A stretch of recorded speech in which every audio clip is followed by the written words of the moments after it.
In 99 weeks, you can earn an associate degree. I mean, think about the total waste of human capability when you teach people to sit at home for 99 weeks. It's fundamentally wrong and a violation of the Declaration of Independence commitment that we have the right to pursue happiness. Now, if we're serious about manufacturing, we have to eliminate the Environmental Protection Agency, which is a job-killing agency.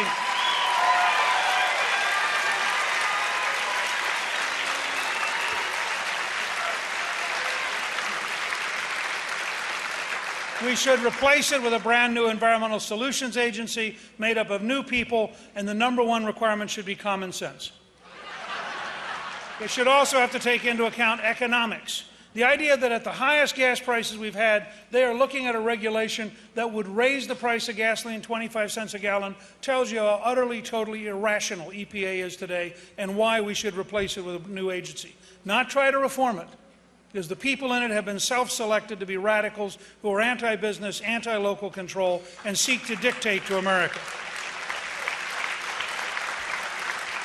We also need a 21st century Food and Drug Administration whose job is really simple. Be in the laboratory, understand the science, and accelerate getting it to the patient so we save as many lives as possible, as rapidly as possible, and in the process, we create hundreds of thousands of new jobs, dominating the world market in healthcare. We need a 12.5% corporate tax rate. That's the Irish tax rate. It makes us tremendously competitive in the world. It brings home $700 billion in profits that are locked up overseas. It enables our companies to compete. And I say to my liberal friends, at 12.5%, General Electric will actually pay taxes.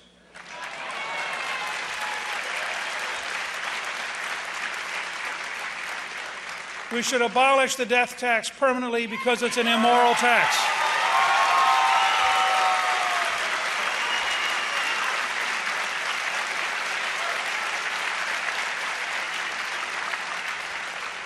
You know, when Governor Romney released his taxes, the liberals were shocked. He was only paying 15%. Their answer was to raise his taxes. I'm a conservative. I believe our goal should be to get your taxes down to 15%. Now, how do you do that? We have in my plan something we got from Hong Kong, care of Steve Forbes. Hong Kong has had for years a two-track system. You can keep the current code, all the red tape, all the deductions, all the forms, or you fill in one page, here's how much I earned, here's how many dependents, here's 15%.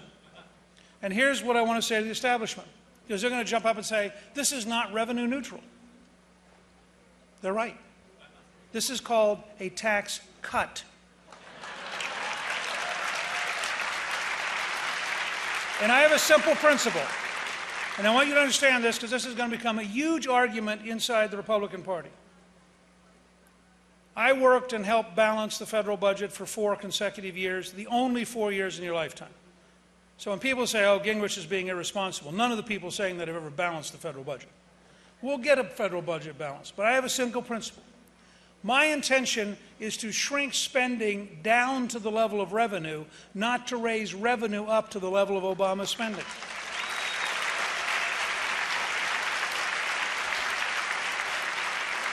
This was a fight we had in 1984 when we put in the no tax increase platform, which I worked with Jack Kemp and Trent Lott and Bob Cash and others on, against, by the way, the establishment. And our principle was simple. We are not the tax collectors for the welfare state. We are not assigned the job of going out to raise extra money so liberals can give it away. We are, in fact, interested in a tax code that creates jobs, that maximizes freedom, that gives you a chance to take care of your family, your neighborhood, your charities, your church or synagogue, and that's a fundamentally different model than the establishment model, which is oriented towards government. And we will not tax the American people for Barack Obama's credit card. Now,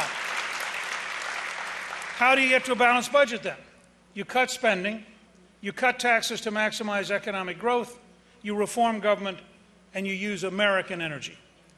At 4.2% unemployment, which was the rate when I left office, Social Security is safe for a generation. A huge increase in revenue and a big decline in cost. You take people off of food stamps, off of Medicaid, you take them off of public housing, off of unemployment. off of welfare. You put them to work paying taxes. The government gets more revenue without a tax increase. The government spends less. It's the first big step to balance the budget. But let's talk about cutting spending. And this is what I mean by bold proposals which will promptly be labeled unrealistic. We should replace the 130-year-old civil service system and regulations with a new model of modern management using systems like Lean Six Sigma, and we should be prepared to save $500 billion a year in the operation of the federal government and increase the economy by at least $2 trillion a year by the simple act of having the government cease to be incompetent, inefficient, and a hindrance to the future of the American system.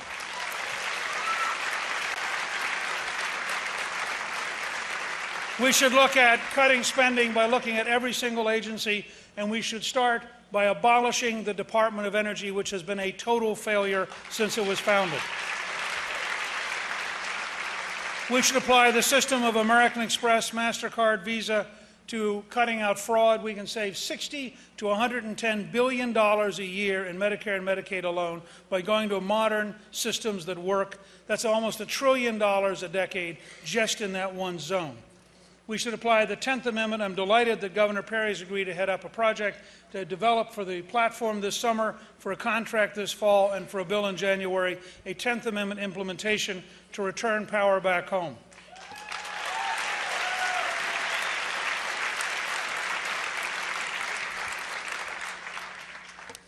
We also have things that are on energy. I believe that we have an obligation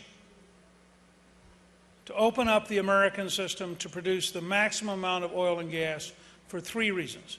Keeping the $500 or $600 billion a year at home strengthens our economy.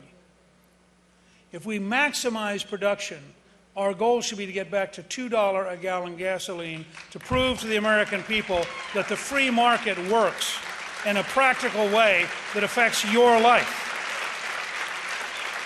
Now, this isn't pie in the sky. This is pure supply and demand. When you realize that North Dakota alone has 25 times as much energy as the U.S. Geological Survey thought 8 years ago, 25 times as much. And we're not allowed to look at Alaska, where we own 69% area, 1.5 times the size of Texas.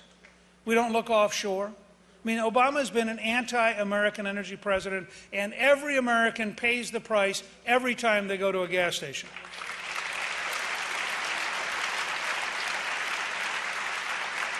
And I have a very simple principle. We want to ensure that no future president ever again bows to a Saudi king, period.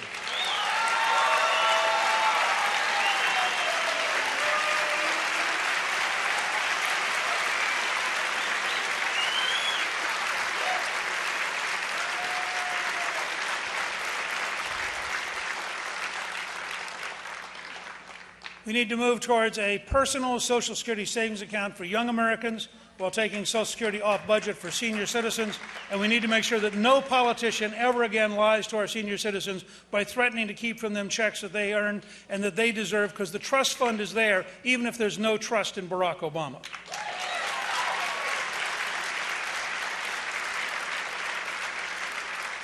We need to have a complete audit of the Federal Reserve to find out every single decision. We deserve to know who got our money and why.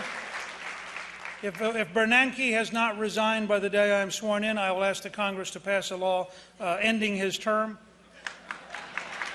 And we need a commission on gold and solid currency, much like the one Ronald Reagan had in 1981. And I'm delighted that Lou Lehrman and Jim Grant have agreed that they'd be willing to serve as the chairman. Let me close on two big topics that are very, very important and that aren't about the economy. First, this administration is waging war on religion, but so are the courts. This is why we need a movement that's bigger than just beating Obama. We need a movement that understands we're going to change the Congress, the White House, the bureaucracies, and where necessary, the courts.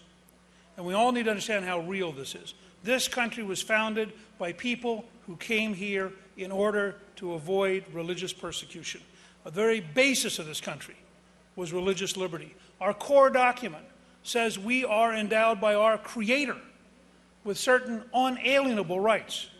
And Barack Obama seeks to cut across those, and I frankly don't care what deal he tries to cut. This is a man who is deeply committed. If he wins re-election, he will wage war on the Catholic Church the morning after he's re-elected. We cannot trust him. We know who he really is, and we should make sure the country knows who he really is.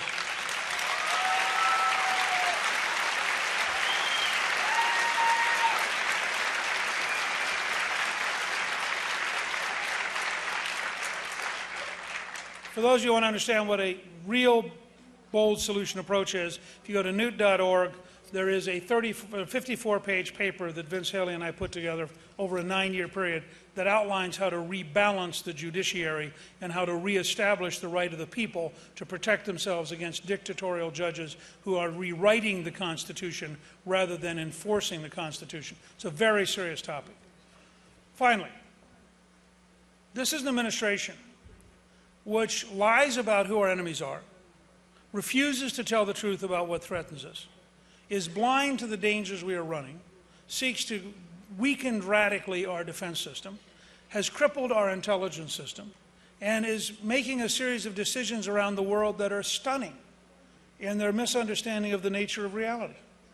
Today we have Americans held hostage in Egypt, precisely like Jimmy Carter with hostages in Iran in 1979-1980.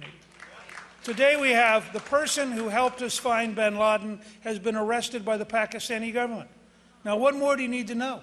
They didn't say, oh, this is terrific, you helped find the most wanted terrorist in the world. They said, this is terrible, how could you help the Americans? We need a profound national debate about our entire policy, and it needs to start by telling the truth about radical Islamists who seek to kill us.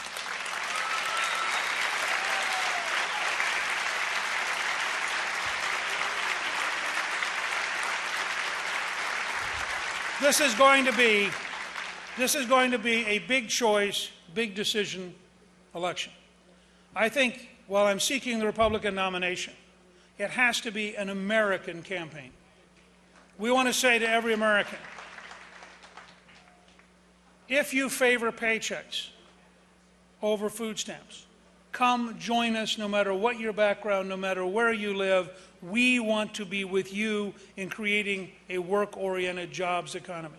We want to say to every American, if you believe that honesty about our enemies, strength in our defense, and competence in our capabilities is vital to our survival, come join us. We don't care who you once were. We don't care what you once did. We need every American who wants to defend America to come together for this campaign. And finally, we need to say to every American, if you believe in the Declaration of Independence, you believe in the Constitution, and you believe in the Federalist Papers, then we want you to be with us. We understand others will be with Saul Alinsky, Barack Obama, and radicalism, but everybody who believes that we are endowed by our Creator, that our rights are unalienable, that we have the rights to life, liberty, and the pursuit of happiness.